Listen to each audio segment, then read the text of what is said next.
जय हिंद दोस्तों। आप सभी का अपने channel Hindi study and poetry में हार्दिक अभिनंदन है। आज मैं आप लोगों को कबीर के पद के कुछ महत्वपूर्ण एमसीक्यू प्रश्न बताने जा रहा हूं।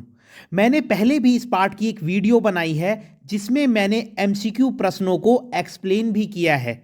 तो अगर आप एक्सप्लेनेशन के साथ एमसीक्यू प्रश्न चाहते हैं तो आप क्लास 11th की हिंदी की प्लेलिस्ट में जाकर इस वीडियो को देख सकते हैं। और अगर आप बिना एक्सप्लेनेशन के साथ प्रश्नों के उत्तर जानना चाहते हैं तो यह वीडियो आप लोगों के लिए बहुत फायदेमंद है। तो चलिए शुरू करते हैं।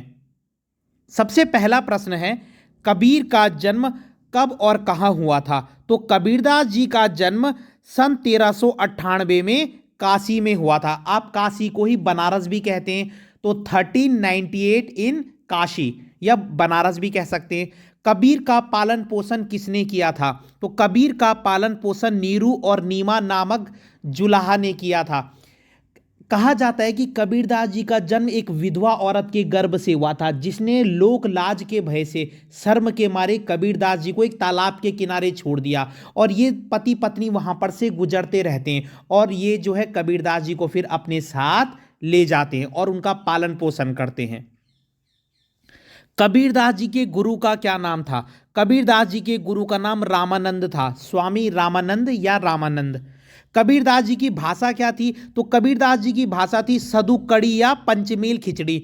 आप दोनों नामों को याद रखेंगे, सधु कड़ी या पंचमेल खिचड़ी। कबीरदास जी पढ़े लिखे नहीं थे, तो उनकी भाषा में ना अलग अलग जगह के शब्द थे। वो जगह जगह घूमते थे, तो वो जैसे बंगाल गए तो उन्होंने बंगाल के कुछ शब्दों को सीख लिया, पंजाब गए तो वहाँ के कुछ शब्द आ गए। कहने का मतलब है वो जहाँ जाते थे ना तो उनकी भाषा में नए नए शब्द जुड़ते जाते थे, इसलिए उनकी भाषा को पंचमेल खिचड़ी कहा गया है। जैसे खिचड़ी होती है ना, खिचड़ी बहुत सारी चीज़ों की बन जाती है, ऐसे ही उनकी भाषा में भी अनेक प्रकार की भाषा के शब्द थे। अगला प्रश्न है, दोजख का क्या अर्थ है? तो दोजख मतलब होता है नरक, है ना। एक होता है स्वर्ग, उसका विलोम होता है नरक, ठीक है।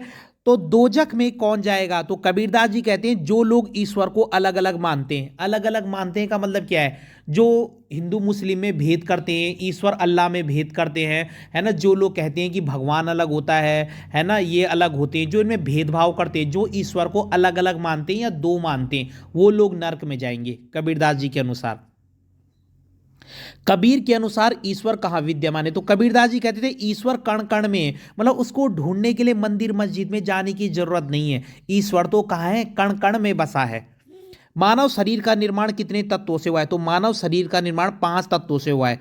कबीर की रचना का नाम है, कबीरदास जी का एक ही ग्रंथ था जिसका नाम है बीजक, है ना, और ये भी उनके शिष्यों ने लिखा। सच्ची बात बोलने वालों के साथ लोग क्या करते हैं? तो कबीरदास जी ने कहा है कि जो लोग सच बोलते हैं लोग उन्हें मारने दौड़ते हैं। और कैसे लोगों का संसार में लोग विश्वास करते हैं? झूठे लोगों का। कहते हैं कि कबीरदास जी कह रहे हैं कि जो झूठ बोलते हैं लोग क्या करते हैं? उनका विश्वास कर लेते हैं और सच बोलने वालों को मारने दौड़ते हैं। मुरीद शब्द का क्या अर्थ है? तो हम कहते हैं ना कि ये मेरा मुरीद है, मुरीद मतलब शिष्य। कबीर के अनुसार ईश्वर की प्राप्ति कैसे हो सकती है? तो कबीरदास जी कहते थे कि ईश्वर की प्राप्ति सहज साधना, मतलब मंदिर मस्जिद में ना जाकर आप अच्छे कर्म करो, आप मन को सच्चा बनाओ। सहज साधना का मतलब होता है सच्ची साधना, अच्छे कर्म करना। कबीर ने स्वयं को क्या कहा है? कबीर ने स्वयं को दीवाना कहा है। इसलिए कहा है उन्होंने अपने आप को दीवाना, क्योंकि उन्होंने कहा है कि मैंने अपने अंदर छिपे हुए ईश्वर को ढूंढ लिया है। इसलिए कबीरदास जी अपने आप को दीवाना कहते थे और संसार को पागल कहते थे, क्योंकि वो कहते थे ये संसार तो पागल हो गया है, क्योंकि ये सच बोलने वालों पर तो विश्वास नहीं करता और झूठ बोलने वालों पर क्या करता है? विश्वास कर लेता है। आसन मारी ढिंब धरी बैठे में ढिंब धरने का मतलब क्या होता है? आपने देखा होगा बड़े बड़े जो पाखंडी संत महात्मा बनते हैं वो लोग आसन मार के क्या है? ढिंब धरते हैं, मतलब आडंबर रचते हैं, बहुत ज्ञानी होने का आडंबर रचते हैं। तो ढिंब धरी का मतलब होता है आडंबर करना। अज्ञानी गुरु की शरण में जाने के बाद शिष्य की क्या दशा होती है? तो वो पछताता है। अगर गुरु ही अज्ञानी होगा तो शिष्य को तो बाद में पछताना ही पड़ेगा। ईश्वर के नाम पर लड़ने वाला व्यक्ति कैसा है? मतलब जो हिंदू मुस्लिम में भेदभाव करते हैं, लड़ते हैं, वो मूर्ख और अज्ञानी है। तो तो ईश्वर के नाम पर लड़ने वाला व्यक्ति मूर्ख और अज्ञानी है। जैसे बाड़ी काष्ट ही काटे में, बाड़ी का अर्थ होता है बढ़ई, जो लकड़ी का काम करता है ना। जैसे बढ़ई लकड़ी को तो काट सकता है लेकिन उसके अंदर की आग को नहीं काट सकता। अगर आप एक लकड़ी को दो हिस्सों में भी डिवाइड कर दोगे तो आपको लगेगा ये लकड़ी बेकार हो गई, लेकिन जो लकड़ी टूटी हुई है वो भी जलने के काम आएगी, यानी कि उसके अंदर अभी भी जलने का गुण है। वैसे ही केवल शरीर मरता है, आत्मा नहीं मरती है।